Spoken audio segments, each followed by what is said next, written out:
আগের সরকার ভারত সরকারের 800 নিজেদের 200 দিয়ে 1000 টাকা বার্ধক্য বিধবা এবং প্রতিবন্ধী ভাতা মানে দিব্যাঙ্গ ভাতা দিত। আমি তাদের আপ টু ডেট করে দিয়েছি জুলাই পর্যন্ত এবং আগস্ট মাস থেকে তারা 1500 টাকা করে পাবেন। আমাদের কমিটমেন্ট ছিল 2000 টাকা, সেটা আমরা করব। আগের সরকারের কাছে করা অ্যাপ্লিকেশনগুলো আমি নিইনি, আমার কাছে করা অ্যাপ্লিকেশনগুলো আমি নিচ্ছি। তাতে আপনার সরকার আপনার পাশেতে প্রচুর অ্যাপ্লিকেশন আসছে, এখানে সব এখনো ব্যাক অফিস ঠিকঠাক হয়নি, স্কুটিনি প্রচুর লাখ লাখ পিটিশন শর্টিং হচ্ছে।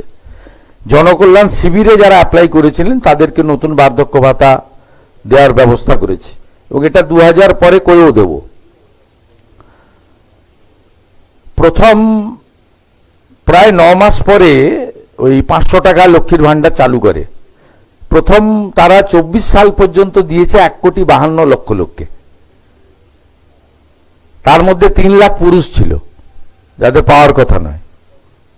তারপরে এসআইআর হয়েছে, অনেক নাম বাদ গেছে। আমি তো অভারতীয়দের টাকা দিতে পারি না, অবৈধ কাজ, জেলে যাওয়ার মতো মানে দোষ, অপরাধ। সেই কারণে আমাকে ভেরিফিকেশন করতে হচ্ছে।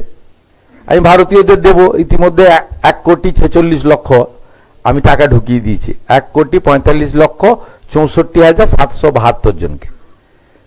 যারা জেনুইন পাননি আর যারা জেনুইন নয় পেয়ে গেছেন, এত বড় সিস্টেম তো ভুল ভ্রান্তি তো থাকতে পারে, তাদের জন্য পোর্টাল চালু করে দিয়েছে। 4.5 লক্ষ মহিলা আবেদনও করে দিয়েছেন। এইভাবে প্রত্যেকটা স্কিমে আপনারা দেখবেন, দেখুন ওই রিক্রুটমেন্ট, কোনো জনকল্যাণমুখী স্কিম বন্ধ করিনি। আমি তালিকা ভেরিফিকেশন করছি। যেমন আপনার এখানে 154 জন ওই 2000 টাকা করে পেনশন পেতেন সাংবাদিক, আমি তালিকা ভেরিফিকেশন করেছি, কিছু ফল্ট বেরিয়েছে অল্প, তাদের বাদ দিয়ে বাকিদেরকে টাকা 4 মাসের টাকা ঢুকিয়ে দিয়েছি। এই মাস থেকে 5000 টাকা করে পাবেন তারা। বাকি রিটায়ার লোকেদের অ্যাপ্লিকেশন করতে বলেছি। অ্যাক্রিডিটেশন কার্ড নিয়ে যে মনোপলি ছিল সেটাও ভেঙে দিয়েছি। অ্যাপ্লিকেশন করবেন, আমাদের স্ক্রিনিং কমিটি থাকবে। স্ক্রিনিং কমিটিতে মানে ওটা জাস্ট প্রপোজ করবে, আমি নিজে দপ্তর কাছে রেখেছি, আমি দেখে দেবো, কেউ বঞ্চিত হবেন না, মানে গণশক্তিও বঞ্চিত হবেন না। তার সঙ্গে এখন দুটো কাগজ তো এক জায়গা থেকে ছাপা হচ্ছে, তারাও বঞ্চিত হবেন না, যারা যাদবপুর নিয়ে খুবই চিন্তিত। আর বাকি আপনার কি থাকলো, আমরা আয়ুষ্মান ভারতে সব সাংবাদিককে যুক্ত করব। যদি কেউ ক্রাইটেরিয়া আটকে যায়, মুখ্যমন্ত্রী স্বাস্থ্য বিমাতে সবাইকে কভার করে দেবো 100%। আপনি দেখেছেন যে আমি ওই কন্যাশ্রীর নাম চেঞ্জ করেছি, কন্যা রত্ন করেছি, এবং আগের সরকার 1000 টাকা করে দিত, এবারে ঢুকিয়ে দিয়েছি 1000 টাকা, 20,13,000 মেয়েকে 27 থেকে তাদেরকে ডবল করে দিয়েছি, 2000 করে দিয়েছি। আগের সরকার 60,000 টাকা করে দিয়ে গিয়েছিল বাড়ির জন্য প্রথম কিস্তি, আমি এসে দ্বিতীয় কিস্তির টাকা দিয়ে দিয়েছি। আগের সরকার ভারত সরকারের 800 নিজেদের 200 দিয়ে 1000 টাকা বার্ধক্য বিধবা এবং প্রতিবন্ধী ভাতা মানে দিব্যাঙ্গ ভাতা দিত। আমি তাদের আপ টু ডেট করে দিয়েছি জুলাই পর্যন্ত এবং আগস্ট মাস থেকে তারা 1500 টাকা করে পাবেন। আমাদের কমিটমেন্ট ছিল 2000 টাকা, সেটা আমরা করব।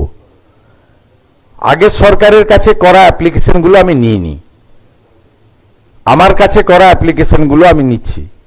তাতে আপনার সরকার আপনার পাশেতে প্রচুর অ্যাপ্লিকেশন আসছে, এখানে সব এখনো ব্যাক অফিস ঠিকঠাক হয়নি, স্কুটিনি প্রচুর লাখ লাখ পিটিশন শর্টিং হচ্ছে। জনকল্যাণ শিবিরে যারা অ্যাপ্লাই করেছিলেন তাদেরকে নতুন বার্ধক্য ভাতা দেওয়ার ব্যবস্থা করেছি এবং এটা 2000 পরে করেও দেব। প্রথম প্রায় 9 মাস পরে ওই 500 টাকা লক্ষ্মীর ভান্ডার চালু করে। প্রথম তারা 24 সাল পর্যন্ত দিয়েছে 1,52,00,000 লোককে, তার মধ্যে 3 লাখ পুরুষ ছিল যাদের পাওয়ার কথা নয়। তারপরে এসআইআর হয়েছে, অনেক নাম বাদ গেছে। আমি তো অভারতীয়দের টাকা দিতে পারি না, অবৈধ কাজ, জেলে যাওয়ার মতো মানে দোষ, অপরাধ। সেই কারণে আমাকে ভেরিফিকেশন করতে হচ্ছে। আমি ভারতীয়দের দেব, ইতিমধ্যে 1,46,00,000 আমি টাকা ঢুকিয়ে দিয়েছি 1,45,64,772 জনকে। যারা জেনুইন পাননি আর যারা জেনুইন নয় পেয়ে গেছেন, এত বড় সিস্টেম তো ভুল ভ্রান্তি তো থাকতে পারে, তাদের জন্য পোর্টাল চালু করে দিয়েছে, 4.5 লক্ষ মহিলা আবেদনও করে দিয়েছেন। এইভাবে প্রত্যেকটা স্কিমে আপনারা দেখুন ওই রিক্রুটমেন্ট যেগুলো আপনার 9, 10, 11, 12